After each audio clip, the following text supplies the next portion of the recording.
So as you see here, and I already have some of them started, but I have this planter here, and it's a long planter. As you can see, it's a very long one, and you can see that the center row of holes that I already have dug there. So basically, what we do is you find these decent chutes like this that have, a little bit of the body left, and we're just going to drop those into these holes here. And basically, we're just going to load up this planter with this essentially kitchen scrap. Now, this is a great way that you can, again, going back to the whole, the economy's trash, and you need to save money wherever possible. Well, it's not quite deep enough. This is a great way to really get a lot of use out of what you're buying, because we're going to come back to this, but once these are covered up and we start getting them watered and we get them like going again, then we're going to get those beautiful green parts that we love to eat. And all we're going to do is we're just going to come in here with some like gardening shears, and we'll just snip off the top parts, and then that way we let the bottoms keep growing the bottoms will keep growing. The root systems will be intact in here, and then all we have to do is just eat the tops. And it's a good way to keep your garden going, and you can bring these in throughout the winter months. You see that? Then basically we'll cover these up, we'll keep those nice and moist, and then we'll definitely come back to these. And maybe even by the time this video gets posted, because it is currently a Friday, it's a not day, but I wanted to start this video.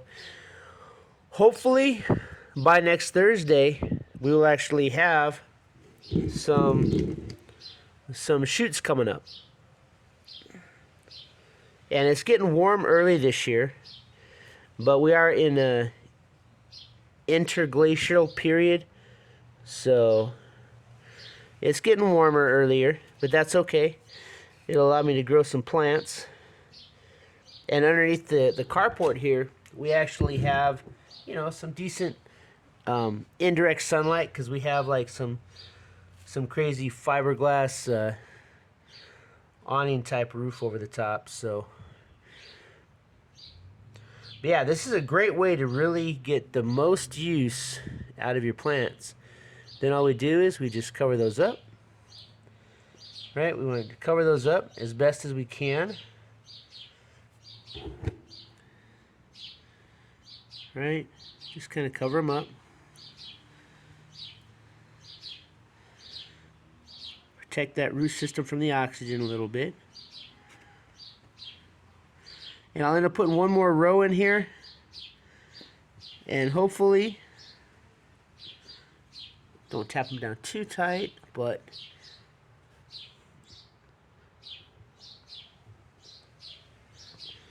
and then hopefully within a week or two we're going to have beautiful onion shoots coming up from the ground there.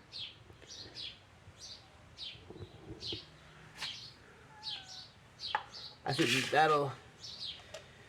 this is going to be a fantastic addition to the garden, as we are starting to plant more and more, and this is really going to enhance a lot of stuff.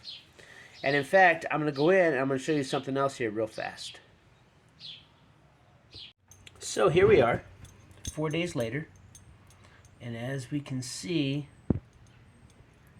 we're starting to get some actual new green growth popping up in here. So these onions, there's a one over here, they're actually starting to send those beautiful green shoots back up. This is after 4 days. We're going to check back in here in a little bit. A few days, we're going to see what's going on with our new onions. This is how you build an urban survival garden, step by step.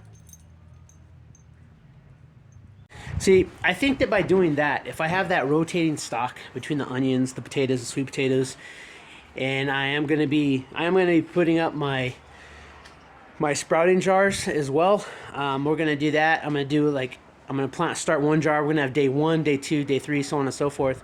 And at the end of the 7 days, I'm gonna publish that video so that we can see, the different growth from day 1 all the way back to day 7, and then that way we can see just how fast those sprouts grow. But if I can get 1 to 2 jars of sprouts every day for my family to eat, as well as we have a bucket of potatoes to eat, we have the onions to eat off of, then the whole intent is that we're going to have, no matter what, we're going to have a rotating food source that replenishes itself every month. And then by using them in potters and buckets and in potters like this, when the weather does start to get cold, we're cold for maybe 2 or 3 months here, but when it does start to get cold and it's dropping to close to freezing, we can just bring everything in the hall, and we can bring all of our food into the house, and then that way we can keep our food growing all year round. And that's really going to help, because especially with food costs that are just killing us, the food costs are killing us right now. So and I don't foresee it going down anytime in the future. And as I've said before, I think that the greatest lesson that we can learn from right now is how our ancestors lived throughout the Great Depression, because the money was tight then. They had to learn how to survive as communities. And I think that if everybody does their little portion of prepping, regardless what it is, if they have a little bit of food, then it's gonna help everybody in whole. Unfortunately, we live in a society that I don't think that a lot of people, especially here in the city, that people are actually doing that. They're so used to this, they just go to the market and buy whatever they want. And when the markets dry up or it's too expensive to buy it, what are you gonna do then? And so my plan is to eventually have a survival type garden for myself and my family, something that we can at least augment ourselves on. And then as we start getting more and more fruits and vegetables and stuff from these plants, then we'll be able to start doing more canning and dehydrating and setting up some of the more long-term storage. And then that way we can eat off of those during the winter months. If we can't, say our plants don't survive during the winter time because it does get too cold and I have to replant in the spring, that's fine too. I want to be able to have enough of a store to survive at least 3 months throughout the winters so that I can start growing again. So, and I've got a lot of projects coming up. As we know, I've got a water. I'm gonna do a water harvesting system, and we don't get a lot of rain here, but when it does drop on us, it seems to drop really hard. So I want to make sure that I have a good water reclamation system in place so that I can start harvesting rainwater.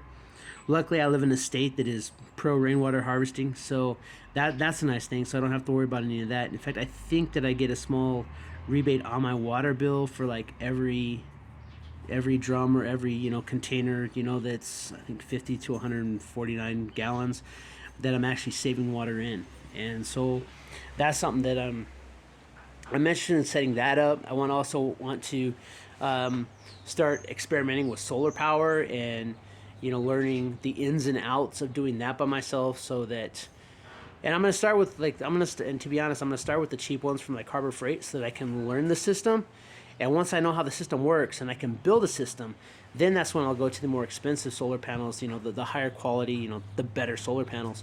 But I don't want to make mistakes on expensive solar panels. I'd rather make my mistakes on the cheaper Thunderbolt, solar panels that Harbor Freight has. And there's a lot to be said for those cheap things at Harbor Freight. But, if I can get a rotating garden, as well as I can save as much water as I can from the rain and increase my solar output, then that's just one step closer to being more self-sufficient. Granted, in the city, it's going to be a challenge no matter what, because whatever I have, if things go south, people are going to want what I have. But I think that, and that's why I do plan on getting property up north where we're not in the desert, where I actually can grow a better garden and maybe have an orchard. Right now, it's just not in the plans. I do have some trees going. I am going to plant some trees in the front and the back, but I have a little area, and I want to make the best use of it as I can. So again, I do want to get a couple pecan trees in the front, so that way I do have some nuts that will produce two varieties, because I've read that if you have two varieties, then both of the trees will produce more. I'm going to put some blackberry. I'm going to take these eyesores out on the side of the house and put in some blackberries, so I get some blackberries, because I've heard that they grow here. So and this is zone 8, so we should be able to. Granted, the first few years it's going to require a little bit more water, but after they get established, I think I should be good. And then in the back, I'm going to put in, just a couple small fruit trees, something hardy enough to survive here in the desert. And then that way I'll be able to have fruits, nuts, vegetables. And then the only thing I really will have to worry about at that point in time is, purchasing some of the, purchasing like meats and possibly like grains and stuff. So, but that's where we're at. And so that's after 10 days. So as we can see, just by using those table scraps, if you put those ends, because no one's gonna eat those. You're not gonna eat those ends. If you do eat those ends, great. But I would rather save those little tiny ends and then put them in the dirt, and that way I have food that replenishes itself that I can eat. So, and then also a lot of my sprouts are starting to come up. So we're gonna do a follow-up video on that probably next week. We'll be showcasing that, because I still have a few things that aren't coming up. The sage, the cilantro, jalapenos, and cayenne. Pretty much everything else, I have at least one sprout coming up. The eggplant's coming, the green beans. Tomatoes are coming up like champs. The oregano and basil, they're shooting up. I have a couple lemon balms. So, but we're gonna show you that seed organizing tray that we picked up from Dollar General. And then, like I said, those reusable items like that are great. And we'll also be revisiting the compost pile. I am going to get a larger container for it. Right now it's just in one of those small totes, but I'm slowly building up the composting, and I do plan on getting a larger trash can, one of the plastic like 50-gallon plastic trash cans, so that I can start I'll start there, and then I can move to another trash can later. But when you're starting out, you have to start somewhere, and so that's where I'm starting. And then I plan on buying in some earthworms so that I can get the worm castings into it as well. So, but so far everything's working out pretty good this year. Again, this is my first year that I've actually really been able to put a decent amount of time into this without having to, worry about working super hard. Again, I'm up for yet another raise. I just got to pass a test. So that's gonna be a nice thing. So, and then once I get that done, that's gonna be a little bit less of a burden as far as the finances go. But these are challenges that everybody has to face, and you can either face them, or you can run from them. And I'm going to choose to face them, and I'm going to do everything that I can to provide for myself and my family. So, and part of that is making sure that I have a renewable source of food. And I think that this is going to be a good way to do it, because it's just like when you have a lot of potatoes like I had, and you buy potatoes and you get those last 3 on the bottom that start to sprout eyes. Well, hey, don't throw them away. Put them in the ground. So, and then we're gonna do that. I got a couple more ready to put into the ground. So, and I'm sure that by the time those 2 are in, because that's gonna be 2 months. That's gonna be April. That's gonna be May. So by the time the May potatoes go in, I'm sure that the other potatoes that we've purchased, we're gonna have some that are gonna sprout eyes from there. Then I just gotta buy myself some sweet potatoes so I can let those go to seed too, and then get those in the ground as well, because sweet potatoes are better than your regular russets anyway. They're a little bit better for you, but they have that little bit better taste. You can do a lot with them. So, but potatoes are pretty good, and they're easy to grow in containers, which makes them nice. I'm also going to be doing like some radishes and carrots and stuff. I want to build as good of a survival garden as I can. So it's harder, like if it was just me, then hey, it'd be easy. I could just I could live off of just a few pots. But when you have a family, you have to think about a little bit larger. So that's what I'm doing, and gonna get additional stuff. I'm gonna come up with how I'm gonna store all this stuff. I'm gonna make some type of vertical system. That's the only way to go when you have a limited area, is to go vertical. And so I'm thinking about doing some vertical pole beans as well as cucumbers. But by the time this is over, I'm gonna have a good garden set up. And I'm gonna try to show you what I'm doing, You know, that way you'll see my successes as well as my failures. You know, and I think that's the best way to grow. You know, especially in a prepping community, is that, you know, we share the knowledge with each other. Those that want it can take it, and those that don't want it, you know, they don't have to. And that's the wonderful thing about YouTube. You know, you can either watch my videos or not. You know, and I mean, I love you know, I appreciate all the people that are watching them, and I mean, you really, you know, push me to move forward and make more and better videos. I have a couple of cameras I just got memory cards for, so we're going to start making better videos. Hopefully I can avoid some of these glares outside, because, you know, they'll have, you know, better optimization. So, but anyway, that's it. That's just kind of like just a quick little update on these onions. And you know, after 10 days, you know, you can see that they've really started to gain their ground. And so that's one of those things that I think is really important, is, you know, getting that food that grows, learning how to grow it, and then keeping it up. So, and like I said, these were super easy. I just had some decent dirt. Now, granted, this was dirt from last year, so it already had like a little bit of work with it. You know, a little bit of fertilizer, a little bit of you know, dead plants already growing in it. You know, breaking down and decomposing. So I did put a little bit of fertilizer on these. So, and then my wife decided to put a little glitter on them, but that'll be all right. I think that a little bit of glitter won't hurt us too much. So. All right, that's it. Keep prepping, and hey, if this is your first time to the channel, I would really appreciate if you would, you know, just consider subscribing. You know, stay around for a little while. You don't have to stay forever.